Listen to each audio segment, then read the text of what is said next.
Hey guys, you are watching Daniel and Gian talk, and today we're going to be doing a full review of the Joker film starring Joaquin Phoenix, directed by Todd Phillips. Came out, was the official date, last week.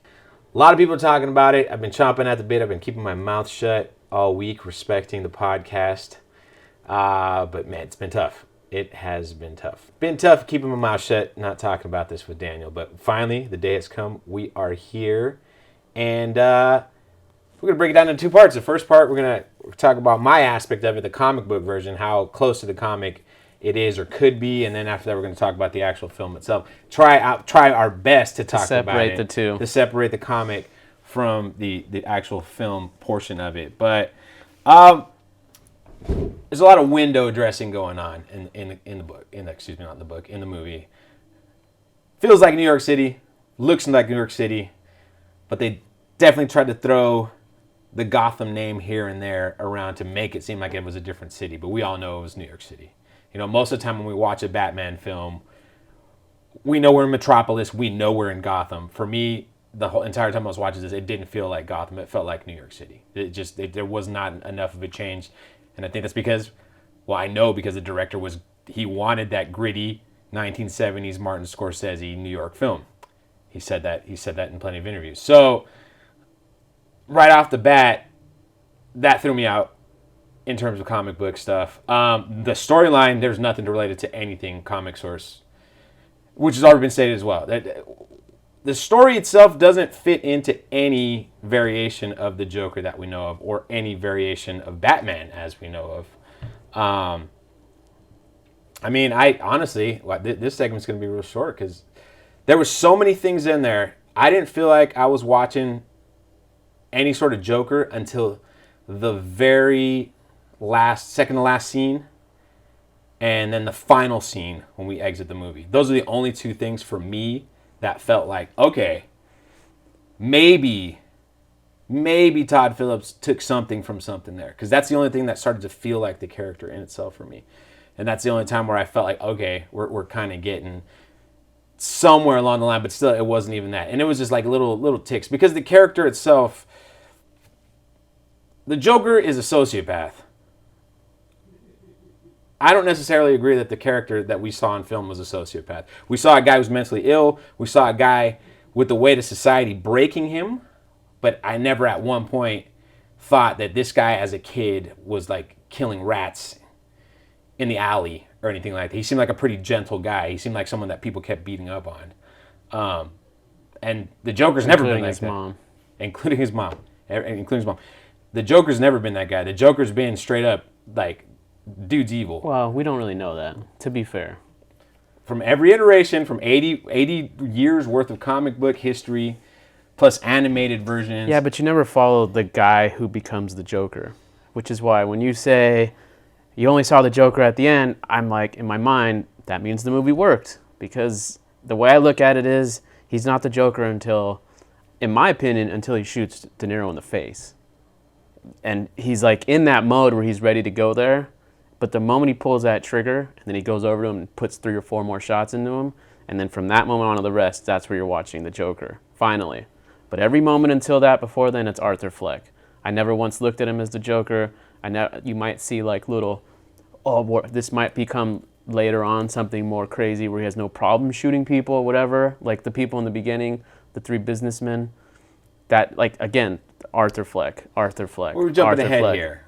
Well, no, I'm saying, I'm going off what you said about there has been no version of the Joker where you follow that guy and you really see how he turned into this person. Like the guy in Tim Burton's Batman, which is not a comic book movie, but you do see Jack Nicholson before he's the Joker, and he's Jack Napier or whatever his name is. Right.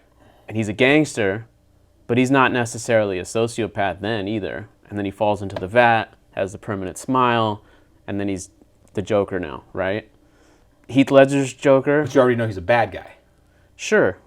I'm not arguing that he's not a bad guy. I'm just making the point that we've never seen a version of the Joker this fleshed out before. You can say it's bad fleshing out, that's fine, but we've never seen one where we've spent this much time with him before he does anything related to the Joker at all.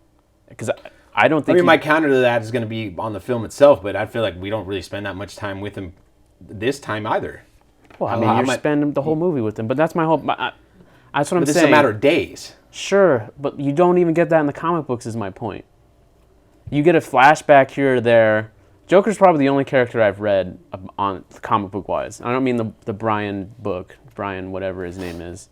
Brian Azzarello. Yeah, his book. I mean, like the Killing Joke. Like you see flashbacks of him like with his wife, and his wife's arguing with him or something like that. Like they're fighting, and he's like not in makeup. He's like a normal person, but you don't get literal like just pages in the books, in comic books, of just him as a normal person.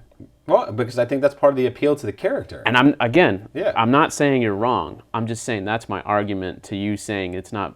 You're right. There is nothing based on it because this is completely kind of groundbreaking in the sense of we really have never seen anything like it before. And that could be why some people are being put off by it because but it's like there really isn't anything. I mean, can you name? I mean, we haven't seen anything like it before in terms of the Joker. That's what I'm saying. But we're talking about the Joker. Other movies. I mean, when we'll get to that. Well, because Heath Ledger's Joker, because like people have been debating, Joaquin's better, and I say no. Heath Ledger has the best Joker, period, because he's the only one.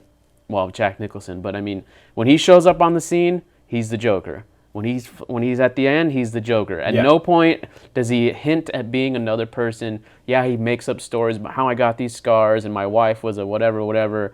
But that's all exposition. If you watch the movie, it could be all made up. It doesn't matter to him. He's just all about chaos. So to me, he epitomizes the character, which is why people like Kat and other people say it's a Joker movie. It's not a Batman movie because he dominates it, but he's just so the Joker. Joaquin Phoenix isn't the Joker until he shoots De Niro. That's what I'm saying. And that's why I said it works because he doesn't really. Well, even then, that moment didn't. The movie's of him about him becoming the Joker. That moment didn't work for me. Like when I said, "Okay, he's the Joker," was actually before that when the cops are chasing him. No, in the when subway? he's in the cop car. And, and somebody like liberates him. I'll go along with that too. And he jumps on and he puts the smile. And he jumps on the hood and he's dancing because he's like basking in the glow of the anarchy he caused. And I will 100% agree. And like for me, that moment right there, I was like, okay, this is a Joker moment. Did the setup to that moment like build to that properly? No, I don't agree with that, but we'll talk about that part later. And then the very last scene where he made, I mean, it's implied, which basically could cancel out the entire movie. Yeah. It's so ambiguous that. But it's also we'll get to that's that conjecture. Part. But no, it's cinematic. It's there. It's there. There's proof for every single argument, as bad or good as it. I don't know if there's proof, but that scene where he's talking to the counselor in jail, and then I think he kills her. Where it's implied because he's got blood prints as he's walking away. That's an assumption that he killed her. I mean. But let's go back to the comics. But we'll talk about this. Promise. We'll talk about that personality-wise, right there was another moment where I said, "Okay, this feels like something that could happen in the comics." So I think we're agreeing that the Joker isn't present until the end. Right. We might be a scene or two off, but we can agree that the Joker doesn't come out until the end. Right. For better or worse.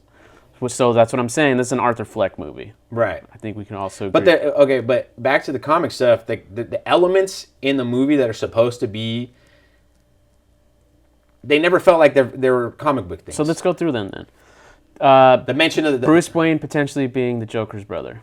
How do you feel about that? This is a strictly comic book conversation because that's presented. That's a potential thing where they could be related. I mean, that's never happened. I understand that, but how do you like that? We don't. It doesn't need to adhere to comic books for it to be a good. Well, movie. number one, we know it's not true. It's 100% not true already, and that it's maybe. What do you mean maybe? If she's in, because it depends if you believe the official story or not. But when he goes to the loony bin, I understand, but the Thomas Wayne in this movie is an asshole. He's 100% a dick. Right. He's not. Even his character is not really like the Thomas Wayne in the comic books. Right. It's just another version of it. And so I could believe, without a shadow of a doubt, that he knocked this person up and then threw her in the loony bin because of, like, it didn't want it to come around. And then he got, like, a fake adoption paper drawn up because we see the adoption paper when he goes to the loony bin. I'm just saying, if you got money, It might be a stretch to you, but to me, I don't. I mean, it's a stretch because we don't see enough of Thomas Wayne on screen to get that. All we know is he's a prick. He's a That's rich, enough. All He's we know, rich. all we know, he's a rich. But there's nothing. He just seems like The mother doesn't seem crazy. he seems like to me. Did the mom seem crazy to you though? Absolutely, I don't know. absolutely. From the first time we see her, there's something wrong with her. Not like that bad though. Like crazy making up stories. Yeah. No, I wouldn't jump to that. But there was obviously But I something mean, wrong what she with was her. admitted for was way worse than how she's acting now as an older woman. I don't know. But that's a stretch.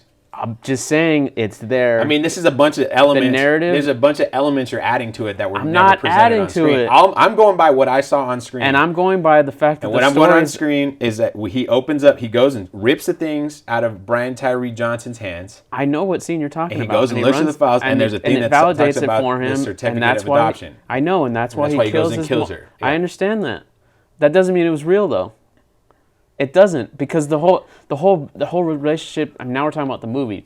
But you're actually not answering the question. So let's go back. What do you feel about that being presented, that they're potentially siblings? Oh, I think it's awful.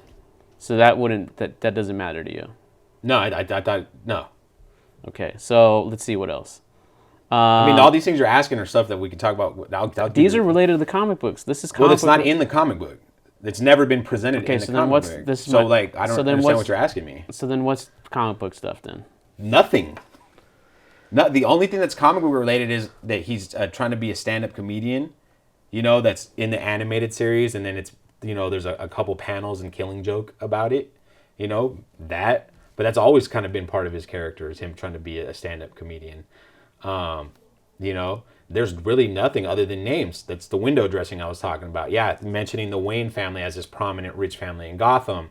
Pogo's nightclub. Pogo is the club that you see in the animated series. Like there's little things like that to try to make the city seem like Gotham, but it's never. When you were watching Christopher Nolan's, did you have the same criticisms? Like, fuck, this looks like Chicago. No.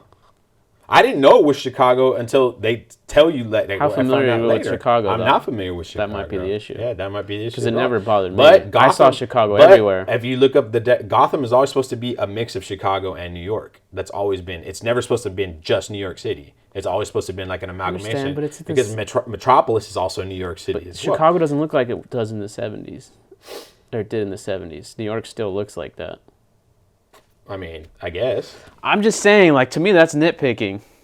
Like, what do you want them to do? Build sets? Yeah. Like, have it look like a Tim Burton movie? Not necessarily. I don't know. Well, I mean, Tim Burton Okay. Tim Burton made his What I'm cities look saying like Gotham. is, you're telling me it's Gotham. It's not Gotham. But it doesn't matter if it's Gotham or not. It's just where the fucking story Well, takes. you're asking me about. See, you're starting an argument with me, and we're sticking to the comic book stuff. This is comic books. It's not comic because it doesn't look like Gotham. There was nothing Gotham about it. That's what I'm saying. So It what is looked it supposed to it look looked like? New York City, and then they changed the name of the street. So what do you want it to look like? Tim Burton's Gotham? No, that's his own cartoon version of it. But so what should it have been different? We never saw any of Gotham other than the subway. Is what I'm saying. You don't really see the city in this movie. Because it's not a character in this movie. Okay, fair enough. Oh, I'm just trying to understand what you that was the very first thing Because Gotham is a part of Batman lore and it's a part of Joker lore And this because isn't a Joker and Batman. Batman go together. That's why. Okay, maybe if this took place in another city and that's how, but the story is a made up story about how Joker became Joker because of basically trying to blame Thomas Wayne. That's part of it. Part of the reason it's central to the story. It's not comic book. If we're talking about it being related to the comic book, it's not. None of this is related to the comic book. I'm watching this as a straight comic book fan. Nothing in there reminds me of the comic at all. Any of it. The city doesn't look like Gotham. The characters don't act the same. It's a whole brand new thing. Not to mention the worst element, and I brought this up before, is that how old is Arthur Fleck? How old do you think he is? I don't know. It doesn't matter to me. How old do you think he is? It doesn't matter to me. Dude, no, answer the question. I don't fucking know. It doesn't matter to me. I never once thought about it. Bruce Wayne's 9 years old, so I don't give a shit how old he is. It doesn't Why matter. don't you give a shit? Because what does it matter? Because if he's 45 years old... Anytime I've watched the Joker on screen, I've never once asked how old he was. When I saw Heath Ledger, didn't ask. When I saw Cesar Romero, when I saw Jack Nicholson, when I read the fucking comics, I've never once thought, how old do you think the Joker is in the comic books? Let's start there. I think the Joker, if he's older than Batman... No. Let's start in the comic books. In the comic books right now. How old do you think he's he the is? same age as Batman, maybe a couple years older. So how old is that? 40s? 35, 40. Okay. So how old's Joaquin Phoenix? It's around the same age. 45. Okay. So, sure. So in his 40s, I guess. So when the Batman comes into the scene in this universe, how old is the Joker? I don't know. Maybe he's a young Batman. 21. He could be 50. He could be. Maybe he doesn't have to fucking. To me, it's a non-issue because we both already know that it's not ever going to come. We're never going to see that. Never. And if it happens, well, then it'll happen. But to sit here and say that it's going to be nonsensical, maybe. Or maybe he's a Don type character I don't fucking know. Like, I don't know. Like, the comic books are like South Park. They're in 3rd grade forever. And maybe after like 10 years, they go to 4th grade, right? Mm-hmm. The stories have been going on for 80 fucking years. Mm-hmm. And there's no way the Joker is 120 plus years old now. Right. So, who the fuck knows? I have no idea. It's in the 80s. If we're going off of what Matt Reeves is going to do, it's 10 years later. So that would put Batman at 19 years old and Joker at between almost 50 or 60, depending on how old you are. If you want to say he's 35, 40, then he's 45 to 50. Which, is he old? Sure. But is it plausible that he could still be somebody? I think so. He's not 80. It's not 30 years later. Because it's not related to Ben Affleck's Batman. Mm-hmm. I don't know. To me, it's a non-issue though, because that's not what the movie's about. This is definitely a standalone, and that's it. And so, like when he became the Joker at the end, and when it ended with him putting the shit, that was it. That's what the movie. Okay, so what did I tell you? What have I said since the trailers first dropped? You're the one who's been made it an issue. I had never looked at that as an issue. Okay. The age difference. I liked that young Bruce. What I'm saying is this guy is not the Joker, and he'll never be the Joker because there's no Batman involved in the story. Because by the time Batman comes around, the guy's a senior citizen, and that's not how it works. That's not how these stories work. You're not a senior citizen at 50, 45 to 50. There's never been a 19-year-old Batman, so we're just creating new things to make this work. That's actually the biggest problem I have with a lot of people in this movie is that they're making up stuff to justify what they saw on screen. Okay. In defense, and not as a movie, in defense as this is a comic book film, this is a Joker film. Yeah, oh yeah, this is a great origin film. You're making up your own stories to justify what you saw on screen. I'm not making up anything. You just made up a bunch of stuff. Everything you made is speculation. You You're speculation. I told you I never once thought beyond that. Okay. If I just said I never once thought beyond that, you'd be annoyed that I didn't give you. Right, but you also, I mean, yes or no? If I just said no, the whole time you said, "Well, I just want to see it as a movie." That's what you said. I don't care that if it's comic book related or not. I just want to see it as a movie. That's been your stance since jump. It is, and I answered your question. I answered your age question, and I said I've never once thought about it, and you pressed me on it, and you pressed me on it again, and I answered. Okay, so when you answered, you just said maybe Joker's a lot younger maybe than what Joker's I think. 55 and maybe Batman's 19 is what you told me. That's what you just said. There's a lot of maybes going on. Okay. And that's always been the issue with the movie. Why even make this movie if it's not connected to the greater universe? Because it's not really that character. You're using this as window dressing to make a different kind of movie. So let's move on from the comic stuff and talk about the movie itself. And I'll let you start on the movie stuff. We're not going to have a conversation about it because they're stuck on the same damn issue. Which is, it doesn't matter. Hey, you didn't want to argue. You started the argument. I didn't. You absolutely did. Rewind the tape. You didn't like my answer. Rewind the tape. No, I didn't ask your answer. 19-year-old Batman. It doesn't work. He doesn't have enough life experience. The first time he goes, a 19-year-old Batman comes across a fucking 50-year-old Joker. 50-year-old Joker will fuck his shit up because he doesn't have enough training, doesn't have enough life experience to get there. Me. That sounds like a great movie. No, he kills he would kill Batman. Good. The essence of Joker's character has always been there's a yin and yang between Batman and the Joker. Yeah, but the Joker. And the yin and yang in this is supposed to be that he might or may not be his. We know that's bullshit because we can cite numerous times where Joker has had the opportunity to kill Batman and did not, and vice fucking versa. Okay. Because they know they in need this each universe, why does he need Bruce Wayne? I don't know. We haven't gotten there yet. If we're going to talk speculation. Well, let's get into the this is prologue. If you want to talk that, it's true. Let's get into the. Did you want it to be 4 hours long and then we flash forward 20 years? Like, I mean, honestly, if the film would have been an hour longer, I might have liked it a little more. But I felt I wish it was an hour longer too. I felt it was very fucking rushed. It was short. I felt it was so rushed that it made the story itself like very surface level. It wasn't rushed. You just got to the point that you wanted to get to from the beginning, by the time you got there, the movie was over, because that's what the movie wanted to do, which is to create the Joker. That's why it's 2 hours of building a character is not rushing it. But if you get, but I don't think you built the character in 2 hours. Either way, the first hour and a half at least is with Arthur Fleck and not the Joker. That's building. Good or bad is up for debate. But that's what the point of the first half, more than first half of the movie was. So by the time we get to the last few scenes, which we both agreed, that's when the Joker comes out. That's when the movie really starts getting interesting, because that's when shit finally starts actually happening that matters in like the chaos, everything, the Joker, everything. So when you're there, you want more. But the movie ends it there because that thematically the movie is over the moment. Well, that's where I disagree. Like, I didn't want more of that at the end. No, I wanted to see more events go. I wanted to see. I was disappointed that some random fucking dude killed the Waynes. There should have been a whole, when he's on the car doing his thing, he could have. I don't understand why the movie didn't go into like a speech. I mean, I have my reasons why it didn't, but he could have easily riled up the troops in that moment, said some shit. We're going to go after everybody. Let's start fucking going after all these rich people. And you just start picking people off and find the Waynes. And that could have been a whole nother 30, 40 minutes.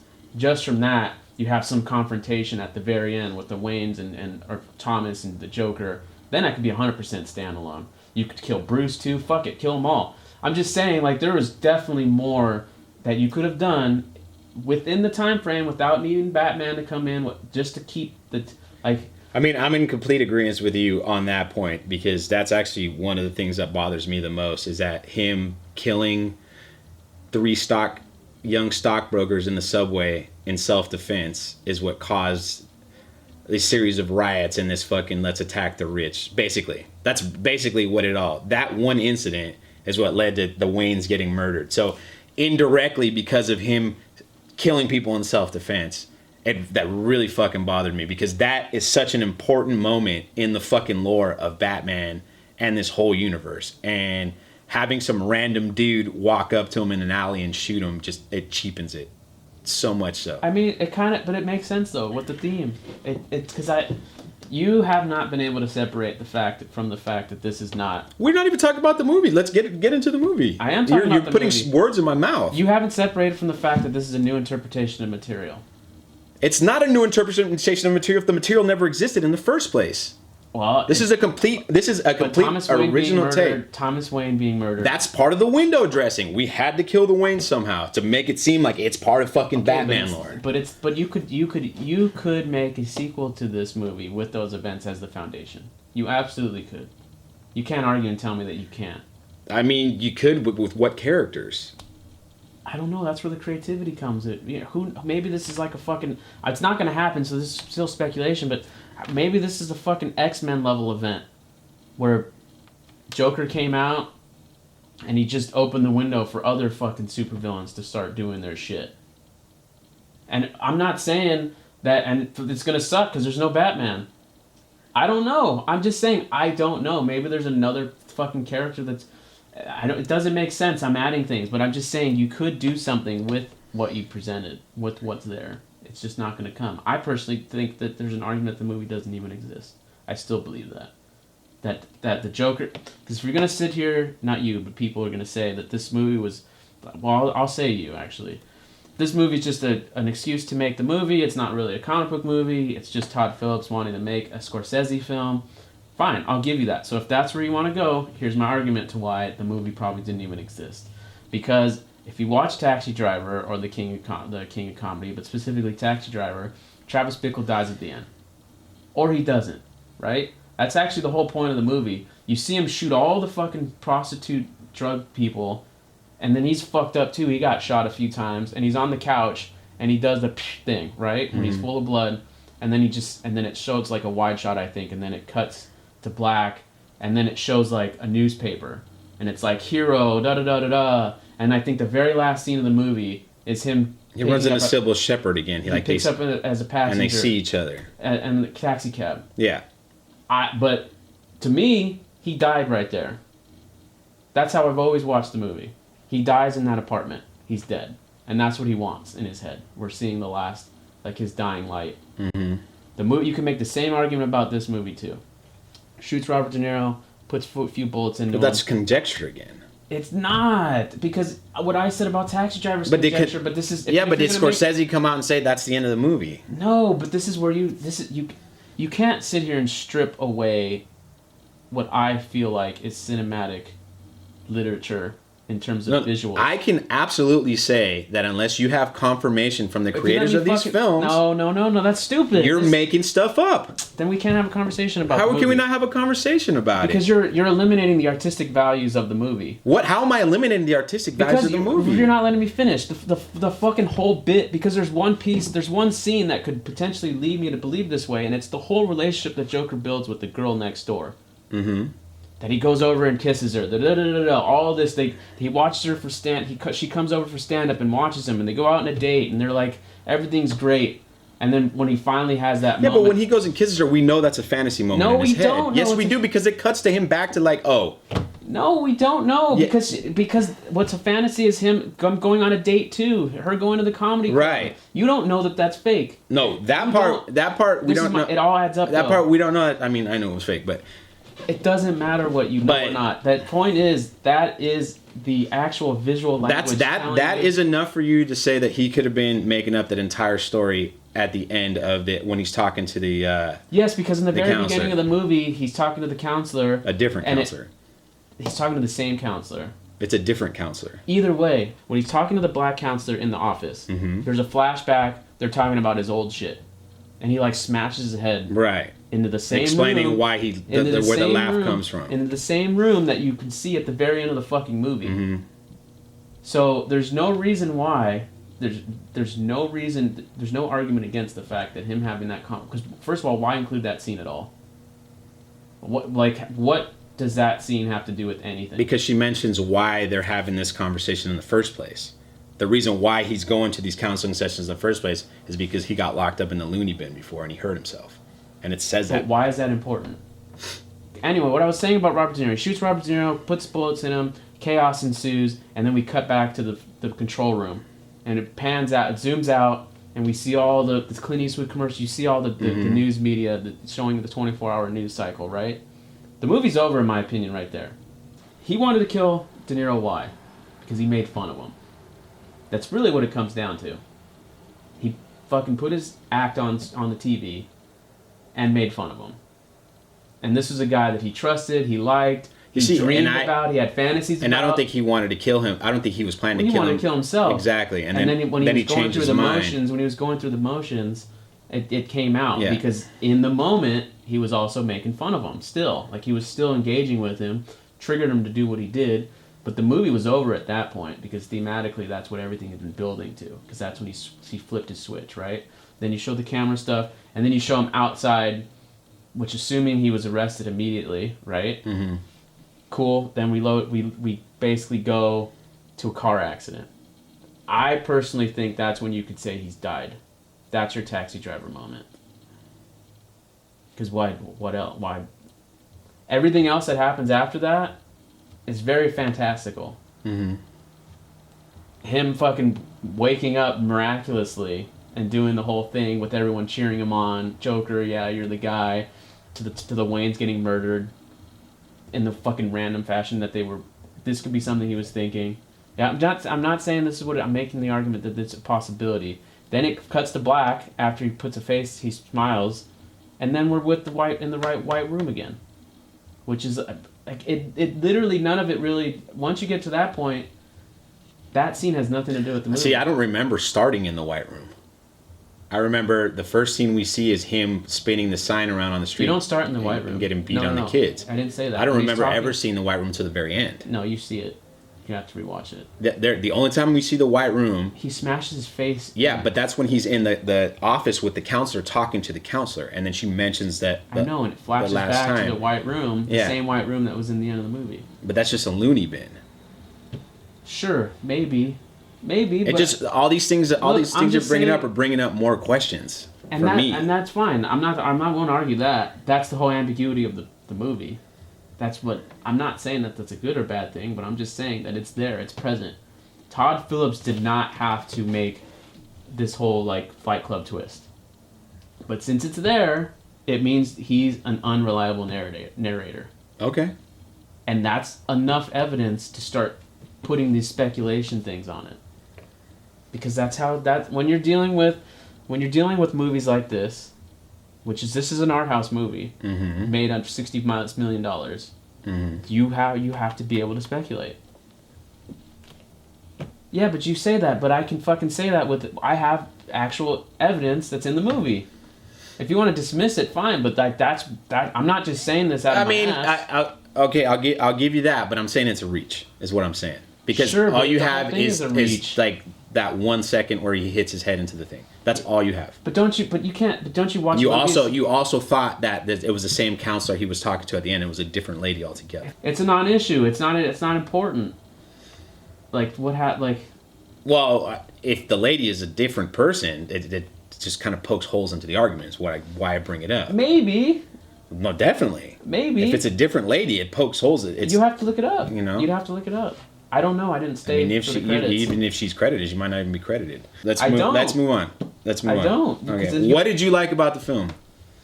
I like the fact that it presented the idea that the Joker could be Bruce's sibling. I fucking dug that, especially because it's new and it's not comic book related. And I think the idea of them fighting one another and them not being able to kill one another can be reinforced by that idea that they're related. Mm-hmm. I fucking dug that. So how come Batman doesn't kill anybody else? I don't know, because this Batman's a new Batman. If you want to go off, you want to have a real serious discussion about it, I can't make that speculation because we don't know what this Bruce Wayne might not even become Batman. Mm-hmm.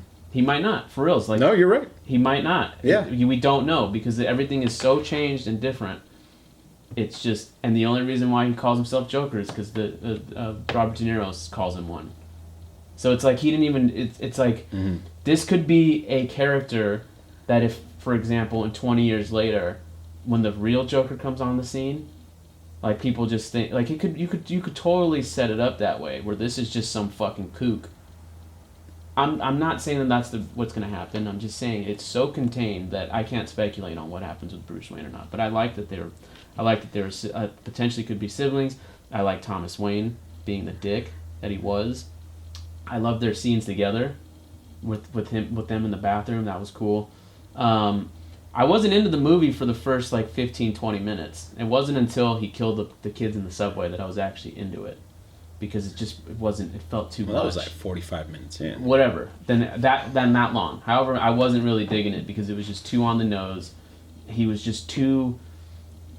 I felt sympathetic for him, and as a result, I didn't care about him because if there's a sympathetic character on screen, I'm indifferent. Every single time, doesn't matter. I want to have an empathetic character, and he's not empathetic. He's a loser. He's fucking a weak piece of shit that I didn't give a shit about at all for that first whatever. It wasn't until he defended that girl and inadvertently fucked them all up because of the sequencing of events that I was into it at that point. He runs home. He's fucked up. He didn't really mean it to.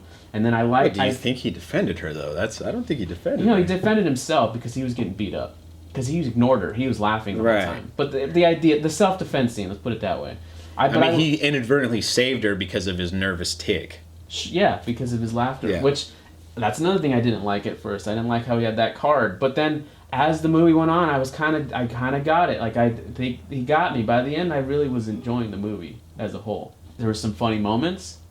The shit with the dwarf was fucking hilarious. Which is funny as shit because no one's talking about that. Out of all the controversy that the movie's generated about violence, no one's talking about the fact that they called him a midget multiple times. And that's supposed to be the equivalent of the N-word for dwarves.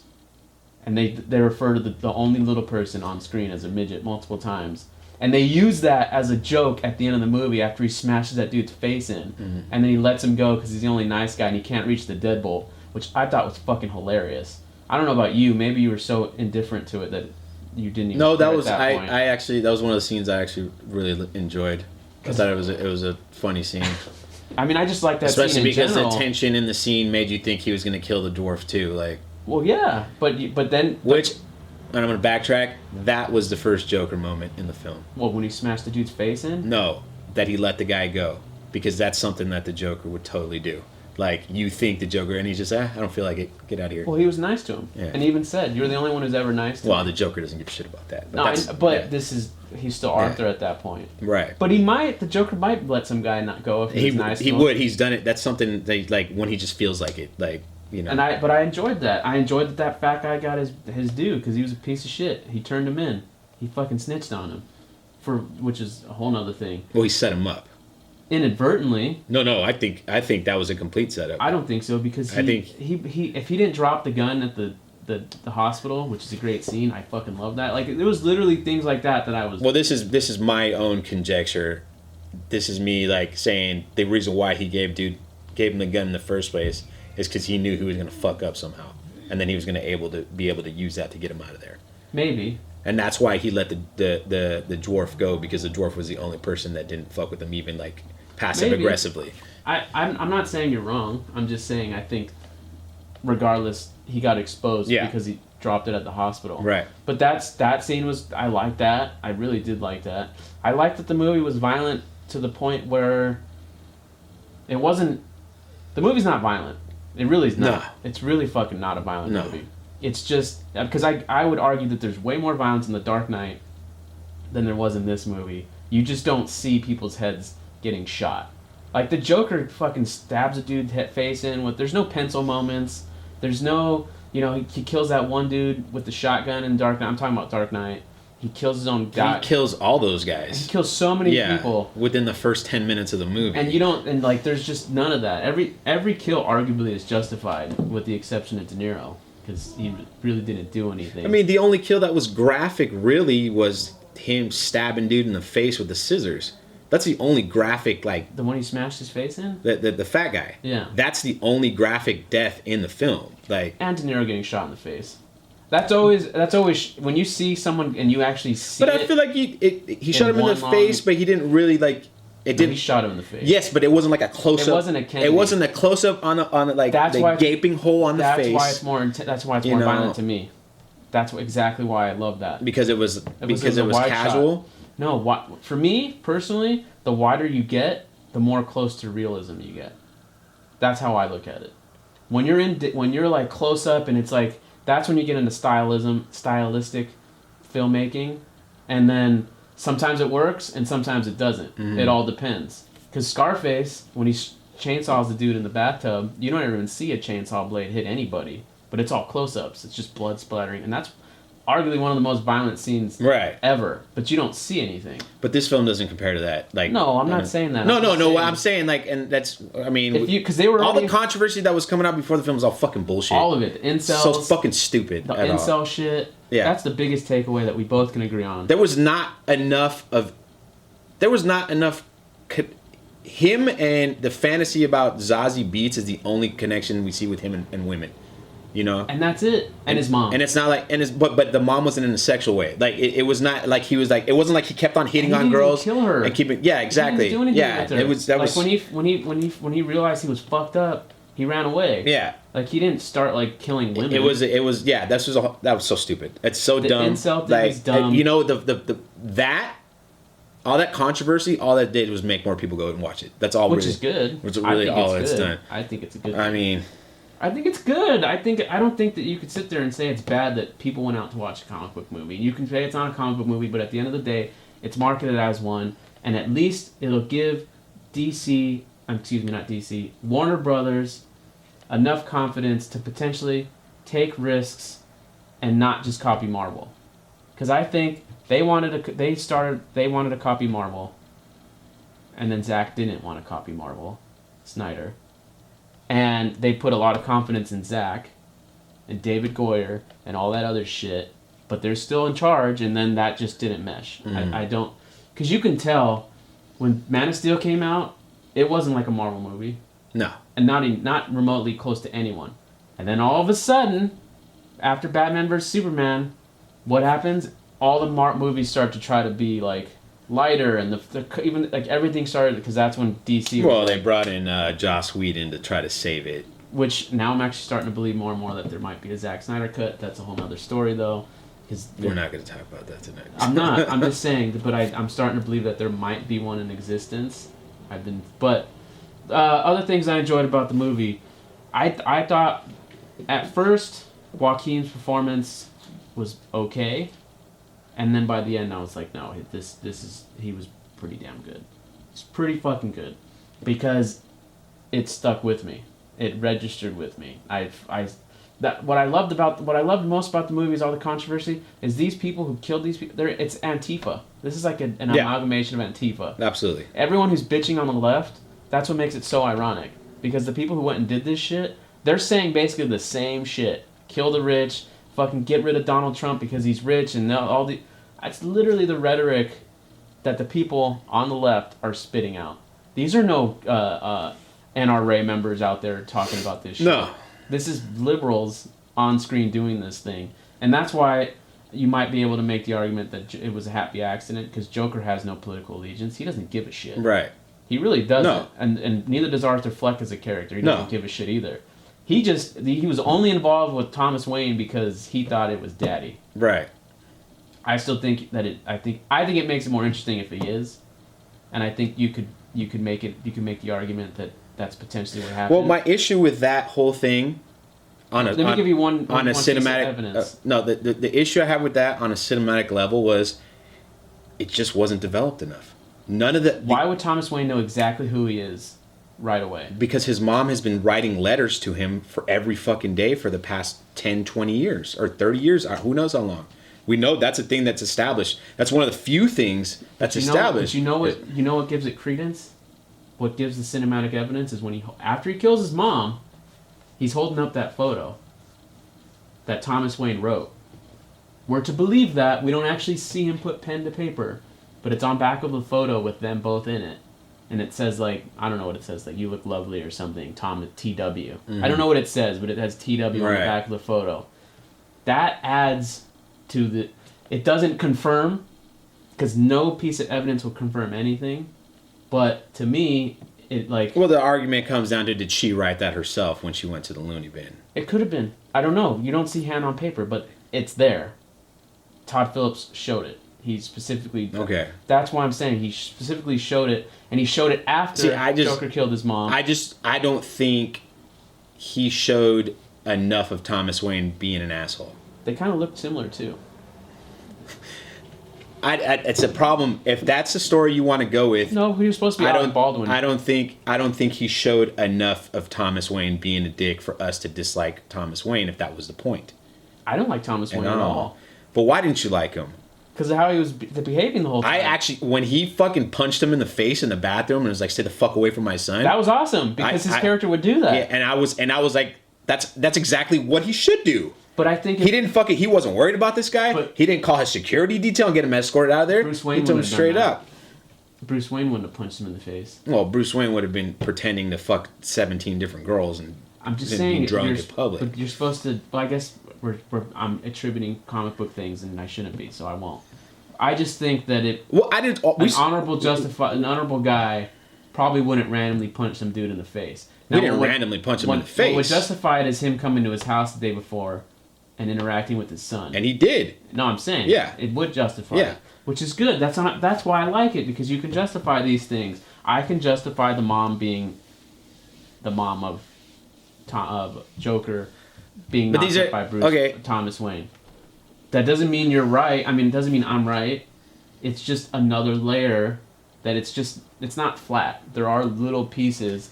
It might not be... That's actually one of my biggest issues with the story, is that it doesn't go very deep. Because it's not a traditional story. It's like it's themed. My buddy said something, and it's funny because it doesn't apply to you, but it applies to a lot of the people that are like really talking great about this film. It's like every time I see someone talk about how deep the Joker is, I immediately know they don't watch a lot of fucking movies. There's a lot of people who never would have wanted to see this film, and they did because the Joker was slapped on it, and because they're not, I don't want to say what experienced. I don't know what the exact term I'm looking for, but there's a lot of people who I know, who I could tell, haven't watched a lot of film other than like. Would you say layered is the same as 3D? I mean, would you consider layered to be the same thing as deep? Yeah. Okay. Because see, I think it's layered. I think there's layers to it, but it's so much about him. Because there's no antagonist to the movie. There isn't. Right. I think we both can agree on that. Which means there's no struggle in the movie. He's not fighting for anything. Or against anything, really. Except himself. Right? But these aren't these are the arguments that I see so many people presenting online. Because a lot of people think there is. Fuck them. But that's why I wouldn't say it's deep. I'd say it's layered. Because within his character, he's not a one-dimensional character. He's not. He's arguably a three-dimensional character that is false because he's really fucking insane. So his dimensionality is limitless. But it's there. Him having the story putting us through the beats and him going on the dates with all these things. And I guess that's probably one of the problems I have with it as a film itself is like, yeah, we have him, but everything else around it is just... I know. It's kind of irrelevant. Yeah. It really is. And it's like, it made it hard. Honestly, it really made it hard for me to get through the film. Because you don't traditionally like movies like this. What are you talking about? I love Taxi Driver. I love The Network, which is, he lifted a lot of shit from The Network, shot for fucking shot, okay, which is something else that you're talking about the best of the best. You don't really like single character, non-story films. Like, because you even said it yourself to me as reason for me. I mean, look, I don't like Darren Aronofsky. I fucking love The Wrestler. Yeah, but you hate Black Swan. Yeah, well, I hate Black Swan because of the fucking. You literally only like The Wrestler.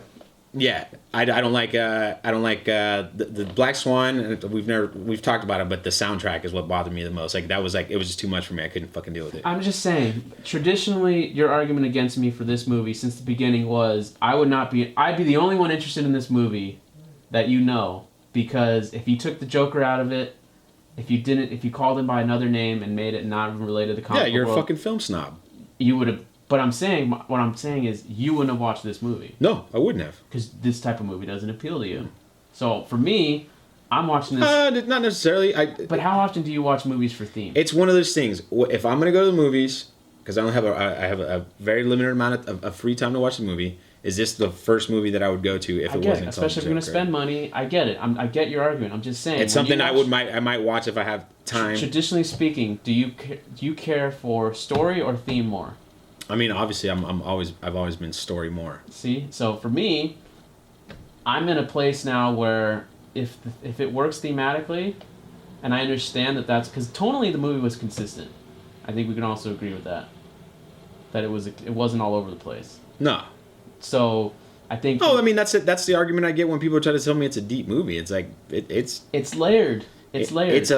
It's story-wise, pretty standard. Story-wise, it's as shallow as can be. You can fucking walk it from end to end on this story.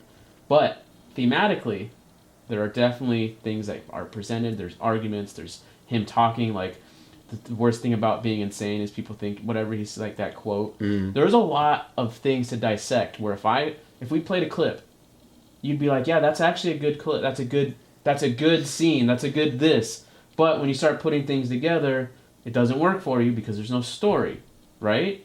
Mm-hmm. But for me, stringing these moments together fits, not because of story, which I'll 100% agree with you. There's no fucking story in this movie, and anyone says otherwise, I don't know what the hell they're watching, because there's just not. There really is not a traditional story here. But thematically, there is one. You can make the argument, him being so pathetic, do we want the audience to feel bad for him? Because some people do watch this, and they do feel bad for his character. If they do, and they do want him to get, because he's sympathetic. Yeah, and I don't like that. I don't like it. I don't like that at all either for this character specifically. You know, I just don't see. And it comes back down to like, if you're right and this is all a made up story, fine. But if it's not a made up, I don't think it is. I think the argument can be made though. Oh, okay. It annoys me that everything. I didn't feel bad for any person that got killed except for his mom. You know, like, even then she kind of deserved it too. The only innocent person to really get killed is Robert De Niro's character, and even he was a fucking prick. He kept on antagonizing him. That's what I'm saying. So like no on death was like, That's why it's a dark movie. And it's the argument of the sociopath thing again. Like, if this guy, I'm not an expert on sociopaths. You know, I'm not going to say that I am, but all of our movie sociopaths all tend to have the similar qualities to them, where there's like they have no emotions in them whatsoever. Like nothing bothers them, nothing makes them happy, but nothing makes them angry. Really, they're just kind of like the same thing. And then other things they like to do, they usually kill animals. Like that's the thing as children. And if he's doing something like that, it never gets brought up. We don't know. We don't know. We don't know. But it's something that But we do know he was beat. We do know severely. We know he severely. He's been abused his whole life, which is another element of building sympathy for the character, which I don't like. I'm with you. And it was an aspect, but it was also not. None of this stuff was well developed for me. It just bothered me that we didn't see any of it. Even the Zazie Beetz stuff, she's on screen for maybe 10 minutes the whole time. All that whole like she was there, she wasn't there thing. That was Drive though. That was like Drive. What do you mean? The girl in Drive is, what's her name? She's not developed. But you don't really have, not you, like she's not really a problem. Ryan Gosling's neighbor. Yeah. They see each other a few times in the elevator, and then they. But they actually spend time together. Vaguely. There's arguably so did Joker. There's a romance brewing there, and then the guy comes out, and then Oscar Isaac gets out of jail and fucks it all up. But you think that there's romance with Joker too. You might not. You personally might not have thought that. I thought there was something other. But no, what I'm saying is. But they show scenes them going. They showed scenes, but it was to dinner. It happened so quickly and ended so quickly that it never had time. It was like a Fight Club moment where Brad Pitt's with him the entire movie, and then you find out at the end, but you didn't get any of all the shit that went along with Brad Pitt. Because it wasn't about him and her. But it was supposed to show that it was supposed to show him being delusional and making shit up in his head. And it did. It did, but it didn't do it enough for me to like care. That's the problem. Like I would have wanted to see her be a part of it a lot longer, like even 30 minutes. But then it becomes. And then we really see how crazy he really is. But then you might have. But it was kind of glossed over. Then you might put the movie in a position where you have to kill her. I mean, I guess, yeah. I mean, if she's that important and that significant, him just running away doesn't fit. I mean, I might have liked it better if he. I don't know but then that draws. I like that he didn't because it was such a short thing. It was a short time frame. It's just because it was so short, it didn't have enough weight for me. That's all. That's fine. What else did you not like or like? I mean, the stuff I liked, the cinematography was great. It looked great. The movie itself looked costume design. He did an awesome job of making it look like these 70 films he was ripping off, but like updated for today's standards, you know. So like using modern technology, but making it look like those films, for sure. Like everything that I cannot. The cinematographer, whoever it was, did an amazing job. And if Todd Phillips, this is a shot selection, you know, then I'll give him a little more respect on it because he has an eye. This is not what we've seen from him before, you know. So it looked great. I like the technical aspects, production. Yeah, on a technical level, I have zero complaints on a technical level at all. The film was great. It was great. The score, great made. Yeah, everything was. You know, the one song that kind of got controversy, I felt like it didn't really fit, but you know. The shit on the stairs? Yeah. I fucking love that. I didn't like that. I love the use I was that like, song when too. everybody was like, they were like, that's... I love that they use that song. I didn't like that song because that song, for me, is synonymous with fucking live sporting events. That's why I loved it. And it just didn't fit. That's why I loved it. Because because you're so fucking... You hear that song, and you want to fucking see, like, football players coming out of the walkway or whatever. You know, them getting ready or whatever. But that's what it was. That's kind of what it was. But for him in that moment, I fucking loved it. I really did. Because they reused that staircase, the motif of the staircase, where he's been at the beginning with that staircase to the end to that moment. So it just that was him finally being there. Like he's bubbling now. The water's boiling inside of him. You know, the whole time the temperature's been rising, and now we're there and it's bubbling, and now we're gonna finally produce some steam once he goes and does what he does. But because I like those chain of events though. They did feel natural. Like I enjoyed him getting chased by those cops, running through the streets of Gotham, getting run over by the car, still running. They're in the fucking subway. He's being chased through the I love that development. And then they gun goes off. kills one of the dudes on accident, and they start beating the shit out of the cops, and then Right. that's what really creates the riots going on. I thought that was really organic. I actually really dug that because it wasn't what I was expecting, and it went there. It made sense. Everyone was clearly on edge, and that could happen in real life too. Right. Especially if you're in New York and you have some big protest going on or anti-Trump thing, and Well, it was a setup. a cop comes in and shoots somebody. You're gonna tell me that those people on board Right. are not gonna fuck those cops up in a heartbeat? It would totally happen. Right, the city was on edge because of financial shit that was going on. Then Thomas Wayne decides to drop his hat to be the mayor, run for mayor, and it calls people, basically insults fucking poor people. So that's what I'm saying. You know. Because the movie starts out with calling super rats are coming, and like it's talking about the dirtiness. That's the taxi driver moment where it's setting up that the city's going to shit and everything's bad. But I'm just saying. So then you finally get to the studio room and everything's gonna be. First of all, Joker's going to shoot himself. That's what he wants to do. He rehearsed it, which is, again, added to this. You don't see this in normal movies. You just, they go there. The movie was not afraid to go anywhere. That's why I liked the movie.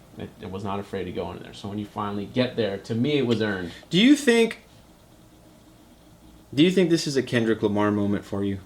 I don't even know what that means. It means that there's so many bad rappers out there that when Kendrick Lamar When comes someone out, halfway decent comes out, you're like, it like no, blows it out for you. Because I like, other than the first 15 and I minutes. say the reason why I say that is because we've seen this film before multiple times. It's just been a long time since it's come out. But I've never seen it with the Joker. That's enough to put a new fresh spin on. But it's the same, but different. But that's the argument. The same but that's, different. I mean, that's the argument we've But we had don't have from a problem. jump that We we don't- haven't seen eye to eye on. Is like that's my biggest problem. Is that it's a movie that exists already, and you just use But it. we don't have a problem with that. We'll watch a movie that's like Die Hard, that doesn't have Bruce Willis in it. Yeah, but what are we doing with that? We're comparing it to Die Hard the entire time. What's wrong with that? You're still gonna watch it. But You still could enjoy You it. never say it's You could- great. you could like it more. You always say, "Oh yeah, it's a Die Hard ripoff." Yeah, if I got time, I'll go and watch it. But it's not like, "Oh my god, this is an amazing movie." But you don't know that. It's amazing. Sometimes. Yeah, I do. Like fucking Olympus Has Fallen and all those movies. Those movies aren't great. They don't. I'm just They don't saying compare to Die Hard. Sometimes something can come out where you're like, you know what? I actually really like this movie. I mean, there's nothing wrong with that, and it's the same fucking movie that's come out before. but this is like your only example of that. I'm just saying, you can say that with every Because it's using an that with existing every Tarantino IP. movie. You could say that with Kill Bill and Kill Bill. You know, I've heard the arguments that people said about the Tarantino movies, and you know, or a Scorsese what movie, or a what Spielberg Tarantino movie. does is he takes these shitty ass fucking films that nobody's fucking watched and reworks them into his own thing. I know, but you can make That's a this lot argument different than for taking a Scorsese. great film and basically remaking it. Because this is what it is. This is what It's this not a movie remake. is. It's not. That, there's stuff in there that's shot for shot Taxi Driver. There's stuff in there that's shot for shot King of Comedy. You'd have to break it down. You know what I mean? Like that. 'Cause It's there. Like I saw, like, and not maybe not shot for shot, but little elements, like him in his notebook, and he's got naked chicks in all what, of you his, can't his do notebook. that? No, but that's lifted directly from Taxi Driver. I know, but you can't You do can't do it when you fucking tell me that you're gonna do it in the first place. That's the problem. If you're gonna do it, keep your fucking mouth shut and just do it. But don't tell me I want to do this movie, and then you start throwing stuff out there Or because it's don't- making me or pick it don't out. read the tabloids.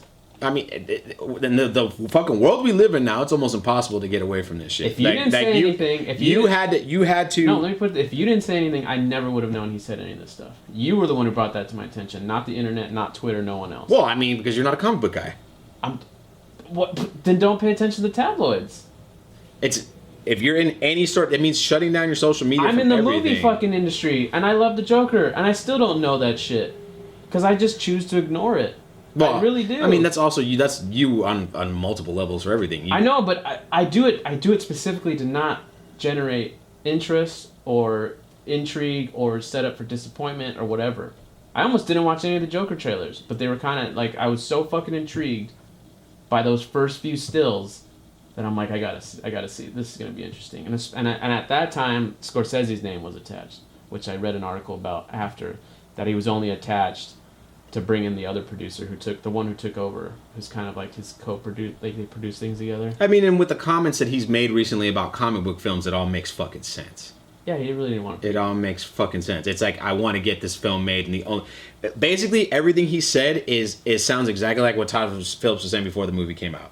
It sounds like they're saying the exact same thing. It's basically Scorsese saying, I can't get another film made like I want to do because of all these comic book films. Which is not what he's saying at all, because he literally just made a $200 million movie that's coming out next month. Well, that's also because Netflix is in a fucking bind because they're losing all their content. But that's neither here nor there. What I'm saying is, that's the way I took those comments. Is like, no, but that's why he's a little upset because he's not. I don't think he's upset at all. I think this is you're making the whole point. I absolutely think he's upset. I don't think Martin Scorsese gives one fuck. I think someone. If he didn't give a fuck, he wouldn't have answered the question. He didn't even say anything that bad. That's my whole point. He said comic book films aren't real fucking movies. They aren't cinema. They're like roller coasters. They're like going to the amusement park. And you're gonna tell me that they're not like roller coasters? Are you telling me that they're not real fucking cinema? I'm not Martin Scorsese. Okay. I wouldn't say that. Because of course they're playing the movie theater. Of course they're movies. That's an insult. It's not an insult. It's pretentiousness coming out. But it doesn't. It's not a representation of anger.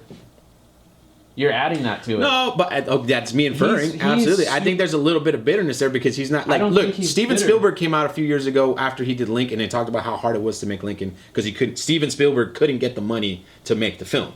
That's because he's not willing to fucking make compromises, and then he had to. That's a whole nother ballgame. He could absolutely fucking make the movie if he wanted to make the movie. 100%. He has so much fucking money he could have made that movie himself. Right. With his own money if he wanted with to. His own money. So exactly. So let's not use that as a real example because that's a whole other thing. But he couldn't get other people to fund his Lincoln movie. But I think there's an element to that now for this kind of movie, and it's the reason why Todd Phillips did the movie in the first place. And I think there's a lot of stuff going on here. I don't think if DC... And look, I'll be completely honest with you. Maybe I'll have to watch it again, and maybe I'll change my mind if I watch it again, but there's a lot of stuff he said and he's done, and other stuff he's saying afterwards as well. That's like, it's... There you go, paying attention. Who gives a shit? Because it's like... for itself. At the end of the day, the movie's going to be the movie. He can't change it. He can make whatever up. He can attribute more to it after the movie, but the movie's the movie. At the end of the day, the movie was on the nose as fuck for me. Like, it was so on the nose, and it was exactly what I expected. Like, I didn't go in, nothing surprised me, nothing like, oh shit, like, nothing about it. It was the movie I thought it was, and it's going to remain. Now, my final verdict is, it's a movie about a guy that's mentally deranged, and we slapped the Joker's IP on it to get the money to make it. I don't know why you say that. I don't know why you can't just say what you've already admitted, which is everything you just said, but... not slapping the name, he becomes a Joker in the last few scenes. We already agreed that that's what happens. No, I said those are Joker moments. Those are moments that are reminiscent of the comic book. That doesn't mean he is the Joker. If the movie was called Arthur, just Arthur, and the same shit happened, would you still feel the same way you do? Just called Arthur. But everything else is the same. Nothing changes. I would still feel like the quality of the movie itself? No, I'm saying literally just swap the title from Joker to Arthur. And it was just called Arthur? But what are you asking me? The same events, would you still feel the same? Would you still feel like it's a cheap money grab to just slap the name on it? If you just change the title. No, it would be a money grab because no one would have gone and seen it. Of course not. I wouldn't feel that way. So it's just...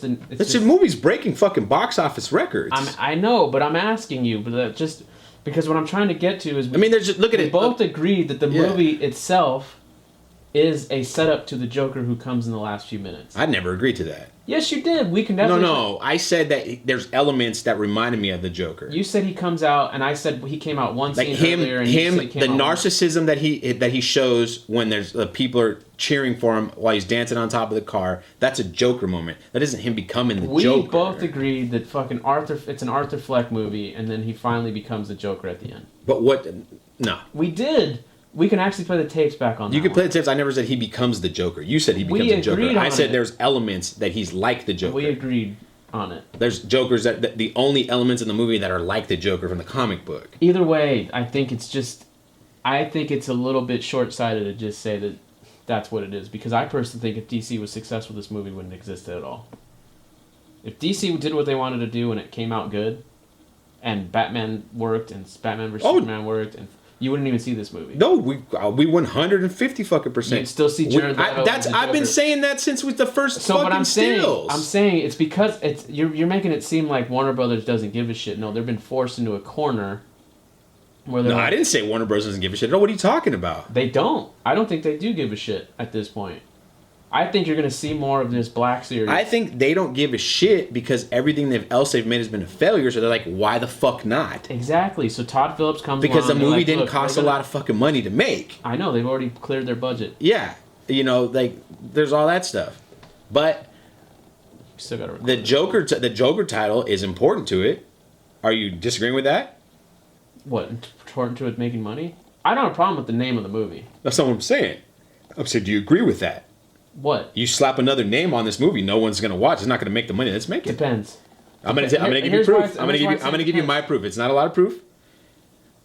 We're seeing a lot of articles about it winning the Golden Lion at the Venice Film Festival, right? That's supposed to be something big. If you go and look back at the list of winners of the Golden Lion, none of those movies have been huge box office successes. None of them. Yeah, I know, but here's why I would just argue that maybe it wouldn't make 90 million, but it definitely would have made money if they didn't put it as Joker. 100%. Why? Because you can't hide the fact that the movie's about the Joker. If you kept it the same. You just can't. Because you can't hide the DC. You'd have to. No, what but you would do. no, if they didn't get permission from DC, that none of these Look, elements that's would not be what there. I'm saying. There's just you're making the. The movie's not about the Joker. That's the whole issue. did the It's not title- about the Joker. I You could agree change the with name you. of the title. The Joker comes. No. You take off the fucking clown makeup at the end. What do you got? You don't have the Joker at all. I don't know what you're. It's the window dressing that I talked about Okay, from but you're jump. not- you're not- You don't call the town You're Gotham. moving the tent pole. We're talking. I'm not moving about the This is what we asked opened if the whole movie would- podcast about this. You asked if the movie would have made money if you take the title. I don't off. think it would have because you can't give me another title. You're not letting me talk. Okay. If you keep the movie the same, you don't change it. You leave the movie as is right now. 100% leave it as is. You don't fucking change it all. We have to agree that that's the. Because if you say, well, if you change the title and then you change this, and this, then it's not a non-discussion. So we can agree on that as a foundation. That the title would be changing. I mean, the these are content pretty would- strict fucking parameters.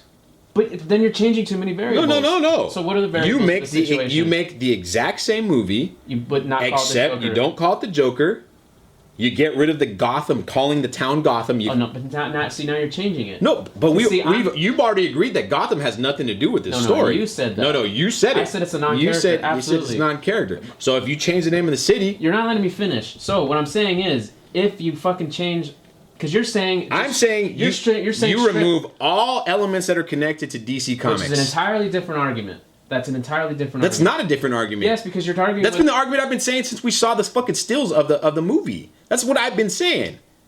I guess we're gonna have to agree to disagree because You're telling- keep I've been interrupting. saying I'm that. telling you the title is fucking irrelevant because if you keep the movie the fucking same, you can set up a trailer where you hide the fact that it's a Joker movie. But once that fucking movie comes out, once you see that DC films on it, people are gonna speculate what the hell this movie is. Once opening weekend comes, if the movie's the same, I guarantee you the movie would make. I don't know if it would make 90 million, but it would make a lot of money, and you could call it something else. And if you hid that, if you did a J.J. Abrams style trailer release where you never once alluded to the Joker, you didn't include a laugh, you didn't fucking like show him dancing in the bathroom, all this shit, which is what the trailers do now, and you just showed a Scorsese style film of him being a fucking like him getting beat up in the street, him being a failed stand-up comedian, all of these bits, but not allude to him being a clown and just show Joaquin and just did it that way, the marketing, would the buzz be the same? Absolutely not.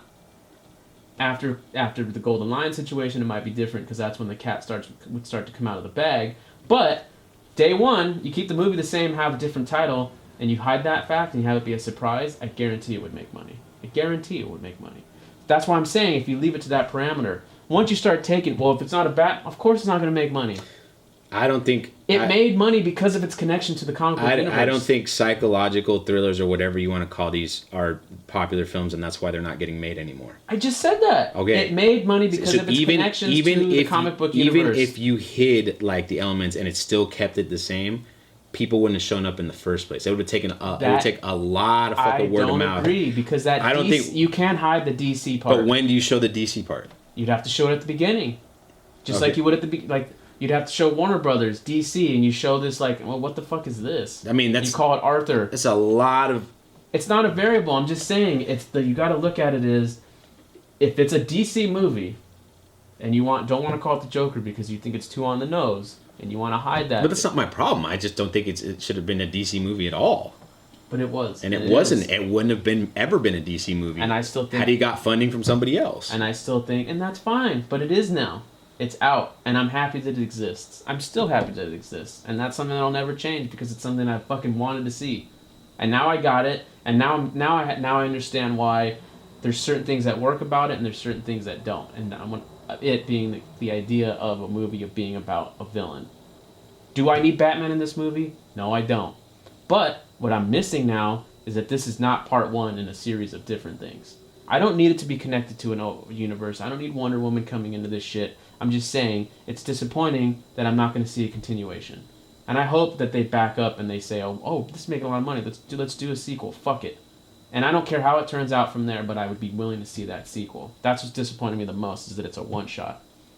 Because they set up the lore, they set up something brand new, but yet there's still enough to where if you wanted to build Which that... is ironic because that was the one thing that you were standing by before the movie came out. Oh, the fact that I'm saying it disappoints me, but it doesn't change my stance on the movie.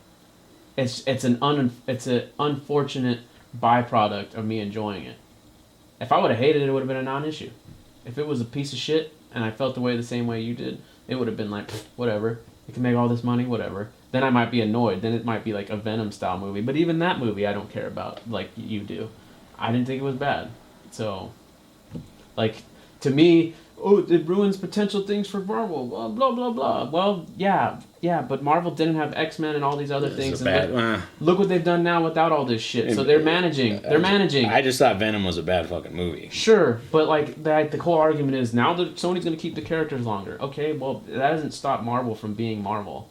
From them fucking saying, all right, cool, we'll just use our other shit, make so much money that we'll eventually just buy you, because that's eventually what's going to happen. There's no way that Marvel doesn't keep things, that they continue, Sony continues to own the character. Now they have X-Men back, so it's like, they don't,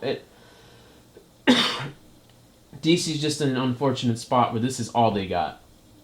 And so now what's going to happen is, because Birds of Prey, I don't know how that's going to turn out. I really don't. Wonder Woman 2. Like, these are movies that are already made and are going to be coming out.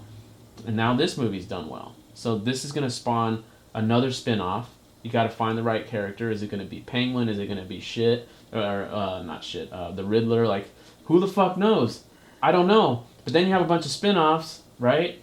And so, do you leave it as it's a weird space and now that we've been doing this comic book show for however many, a year or 2 years now I understand how fucked up DC is, not as films, but as a comic book company, that like, this is kind of like falling in line with, this is exactly, I don't know why you're surprised that DC would do this. No, I'm not surprised. I don't know why it would upset you. I'm disappointed. That's what I'm saying. I don't know why you're surprised. I don't know why it disappoints you. I don't know why, because based on the last 2 years, this is what they've been doing, and which is why they continue. I mean, I'm disappointed because if you're jumping into this now, if you made it this far, I am not a DC hater. I don't want DC to fail. I'm disappointed because they're fucking failing and because they're doing an awesome fucking job at it. That would resort to something like, I still think this is a gimmick film. It's a gimmick. But it's not, because this is an argument that Richard Carlos made about Man vs. Steel a long time ago, where I said it was just trash, it was stupid. He was like, but you're not taking into consideration like all the hard work about all the people in post and all these things, right? Which there is some validity to that. People getting employed, yeah, sure. People do put their time, effort, money, energy, creativity, all that stuff into the movie. Obviously, on a technical level, we both agree. I don't have an issue with anybody at all. Yeah, I understand that. So, as a result, why can't this movie be, which you've agreed that it is, Todd Phillips' pet project, Todd Phillips and Joaquin Phoenix's pet project, that they wanted to do, and I have, and it just happens to be set in the fucking DC I don't world. even think it's that, man. Honestly, with Todd Phillips, like, I think he can't get another. You make it sound like he's a troll. He's trolling. He is kind of trolling. I feel like he is kind of trolling, and I think it's because he's upset that he can't get funded to make another Hangover movie. That's really what I think it is. I don't think he wants to make Hangover movies. I think he does. That's why he's making these comments about how you can't make comedies anymore. But you can't. You can make comedies. That's not the comedy movies come out. They're not coming on the same scope, but it's like What was the Eventually, we're last gonna do. comedy that you Eventually, remember coming out? we're gonna do the show. I mean, fucking Kevin Hart keeps putting out comedy movies, dude. The last comedy movie that I've They're seen not comedy movies that was we're going and Good seeing. Boys, which is the fucking last comedy movie that I grew up watching. Rebel Wilson, she put out a movie recently. I mean, she's got stuff going on. There's comedy movies. Melissa McCarthy's got movie.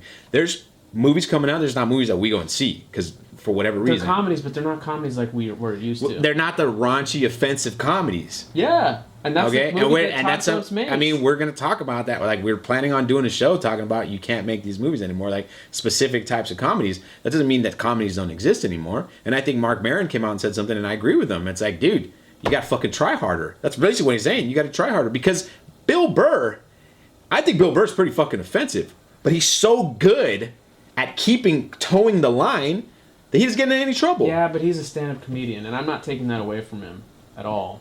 But he's not making $40 million, $50 million projects. He's not.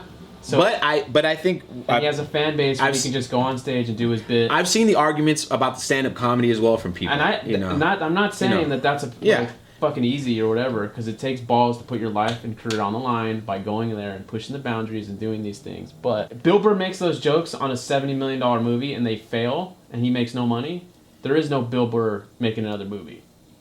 That's it. Like, it's a dog-eat-dog world. No, absolutely. It's different, but what I'm saying is... Because what Todd Phillips is saying, he did those Hangover movies, and if he really is struggling to make the movies that he's wanting to make, and Spielberg and Scorsese to give you that argument, then yeah, something is changing. Something is changing. And I think you got to do a comic movie to get what you want to do, then I don't see an issue with that. And I personally feel like that this was a perfect storm, and if I got to give him any kind of credit at all, he's fucking genius, because the marketing behind this film, all the controversy, all this stuff is leading to this thing being a super huge hit. I guarantee you his next movie won't be a comedy again. Because he's still going to be in the same position. Because he just fed into the system by giving the system another comedy. Another comic book movie. Like, so when Scorsese is saying that, I don't think he's frustrated, but I think what he's saying is fucking true. That not Scorsese, excuse me, when Spielberg was talking about Lincoln, what he said about that this is the new Western, it's fucking true. There's nothing else but comic book movies right now. You have your Rock movies, literally with The Rock, and those style of action movies, which are never going to go away, but they're coming few and far between. It's all about Fast and Furious and Fast and Furious spin-offs now. Everything's about spin-offs, about these established franchises. Well, the problem is nobody's going to watch those other movies. That's the issue. Because TV's so good, and because your TV's at home, people aren't going to watch those movies anymore. Because your TV at home is so much bigger. TV itself, television, has gotten so much better than it's been before. That people just... I don't think it has... That's absolutely the reason why. If I'm going to go... And movies themselves have been expensive because they're more expensive now because they're trying to recover the costs. You're only going to show up for those big, huge spectacle films now. Yeah, I know. You know what I mean? Like I honestly believe that. I think pirating, stuff like that. I think people are like, hey, am I going to go to the theater to watch this $40 million movie, or can I, on demand it or something? But I don't think that's true. That's a big part. I don't know. I don't think... The studios are not going to take a risk because they don't have to, because they can put out these tentpole films and make their money. Not what you just said. It has to do with that because people aren't going to the movies to see these things. That's not true. The fucking Avengers made how much money it made because but that's a tentpole film because they put the money behind it. Right. They're not willing to. That's not $40 million. But okay, they're willing to put the money into things that they know will be successful. There's a reason why the new fucking Disney shows are going to be $25 million an episode. $25 million an episode. That's a lot of fucking money. Yeah. That's more money than some seasons for certain shows. Right. Per episode. So we can't sit here and say that they're not willing to put the money up for things.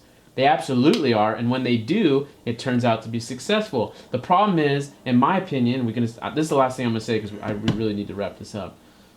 You got a movie like John Carter, which I'd argue is one of Disney's last chances of doing something original, quote unquote. What happens? They had to mark it off as a loss because they weren't confident enough in the projections that it would make money. Weeks before the movie came out. Weeks. Why? Because it's a business. You have to report your earnings. And because of like how it was tracking, the movie wasn't released anywhere. It hadn't been seen by anyone. But because of this, what happens? Now all of a sudden, word of mouth is terrible. They're not spending as much because it's already knocked as a loss, and the movie hadn't even come out yet. And what happens? Movie breaks even, and that's literally the last time they took a chance on something. And the movie is fucking good. But I also think that has to do with People went to go see the Joker this weekend because of the controversy. yeah. But More so than anything else. But John Carter was an old sci-fi. It doesn't IP. matter. You watch And the I movie. think You watch. It's the not about the movie you being don't- bad. I just think that we've seen now. I think it makes a difference. These old like sci-fi IPs just have never really done well. No, your that's not Flash that- Gordon. No, that's not true. Buck Rogers. Like there's all these old like 1930s, 1940s sci-fi serials. You didn't even see the movie, so you can't even say that. But I know that's what it's based on. It's based on it, but it has nothing to do. I with didn't it. say it was. I'm not saying it's a bad movie at all. I'm just saying. I'm just saying that we're at a point where those things don't. They don't. If they do count it they as a do. loss and they stop spending money on marketing, that's where the Avengers makes money because obviously the 10+ years, but also because they put $500 million of fucking advertising out there. Right. We can't. I also don't think that first Iron Man, they weren't expecting it to be the smash hit that it was. Thank Dark Knight for that because No. that was right around the year when comic books became serious because of Dark Knight.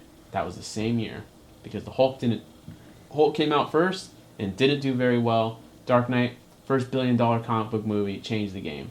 Because I don't even think Iron Man made $400 million. I think it was like $300 million. It was like an all right. I think it's at 800 million now, or like 700 something million. Maybe. Doesn't matter. My point is, it's not making $1 billion No. now. If you release Iron Man 4, it's $1 billion for sure. Right. You don't even question it. But that has to do with marketing now. They're throwing so much money into these things, and now it's kind of starting to pay for itself because you just know. They can just go to Comic-Con and release dates, and everyone's fucking excited. Right. You can't do that with Sony Picture Classics movie. You gotta like Lady Bird. You gotta build your fucking thing. It's not easy. But I think a lot. These movies are coming out. I think a lot of the classic films that we watched in film school, or they talk about in film schools, they put on all these top lists. I don't think any of them were ever like financial successes. Very few of them were. They've all been box office flops or basically breaking even. And it was more because the attitude back then wasn't about making money. It was just like, yeah, we need to make money on these other films, but we also need to make art as well. It was seen as more of an art thing than it is now. And that's because people don't go and watch those films. It always comes right back to that. Most people don't watch artistic films, not just art house films, but anything that's not spectacle, because they appreciate things differently than we do because it's what we do. You know, that's the last word I got. But anyways, you gave it a thumbs up. I gave it a thumbs down. You probably watched it anyways. Let us know in the comment section how you feel, who you agree with more. How you feel about the comment that you don't watch a lot, you've never watched a lot of movies if you think this is a super deep film. Actually, Daniel and I agreed on that. But we'll see you next time. Thanks for watching. Thanks for listening.